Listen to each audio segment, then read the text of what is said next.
Hello everyone and welcome to Trekyards Live. For this episode, we talked to the one and only Tim Russ from Star Trek Voyager at the London Film and Comic Convention. Tim was nice enough to come to our booth and record with us after a very long and hot convention day, and in fact, well, a couple of days. Yes, and I wish I could have been there with you. It would have been great to meet all these people in person, but you did a great job. And I know it was kind of impromptu, a lot of them, so it was kind of, you had to think on your feet, and you did a great job. So I'm really looking forward to watching all these, as should you guys be. So let's check it out. Yeah, and it was great to talk to him, and let's see what he thinks about the USS Voyager.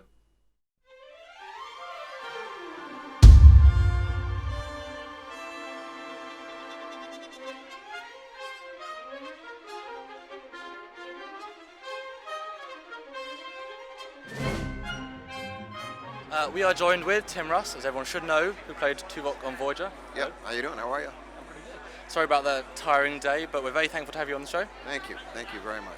But we're here to talk ships, and part of your, career was was on Voyager, and we have the ship that you were on, USS Voyager. Right. Just to remind you. What So- it looked like, yeah. So, I mean, as an actor, and as just a person of creative taste, Yeah. what is Voyager to you, and what do you think of the design? Voyager's obviously within the story. It's our home, in space in the Delta Quadrant. I thought it was a very unique design, and it was a different design, something we hadn't really seen before that, which they had to come up with because it's a new show. So I was very excited to see the final design when it was done. I was not around for all the incarnations and the trials, so I'm only there, in the aftermath to watch the opening credits and see the ship at the first time. Was that the first time you saw it? That was the first time I saw it, yeah.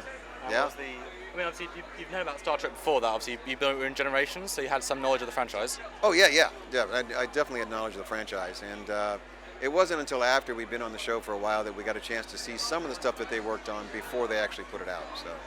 I mean, I know Voyager is one of those shows where the ship didn't really evolve. It didn't really change. No. Neither interior, exterior.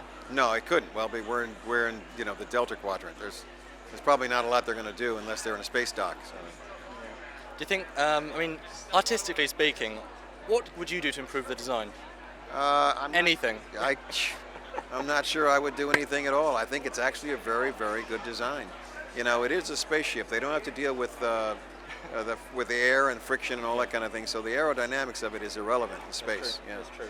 Did you ever get a chance to speak to Rick Sternbach, who actually designed Voyager? No, I did not get a chance to talk to Rick in person. No. Once in a while I got a chance to talk to Mike Okuda and some other folks over there because they were right above the stage. So, but I did not get a chance to talk to them. No. So the controversial thing about Voyager, to all ship lovers, is the nacelles go up and down for warp or not warp. What did you think of this controversial decision? It's still a 50-50. I didn't really think about that being controversial. It genuinely is. It's,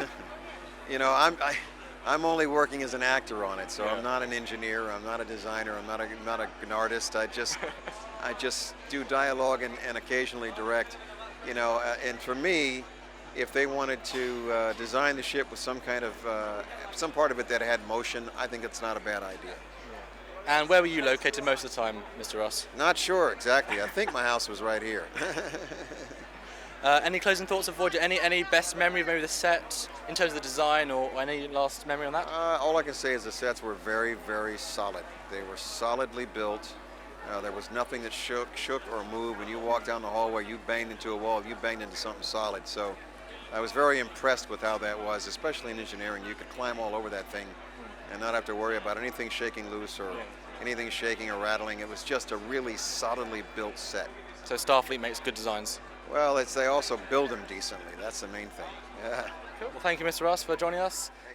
That was really cool to see, actually. He seemed kind of tired, but it was the end of the day, so it's understandable, 100%. But it was cool where he's like, this is my house right there. I mean, these convention days are like 9 till 6, and as a person who actually had a booth, we did those days too, and it really was tiring, and it was a very, very hot convention. But he was really bouncy actually in between things, and yeah, he was very nice to actually give us the time. And like you say about the house thing, I mean, I was expecting when I prompted that question, where were you? I was expecting him to say the bridge.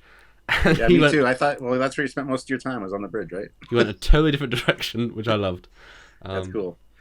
It's cool because nobody really asks these questions Hmm. of these actors about ships per se. So I mean, that's the Trekyards kind of niche that we have there. So it's very interesting to get those kind of never heard from responses from these actors. So And Tim Russ is a great example because he did know about the franchise beforehand, so he has a bit more of a, you know, knowledge of what came before. So it's interesting to see his perspective, and it'd be great to talk to him at a later convention and maybe get even more details. So yeah.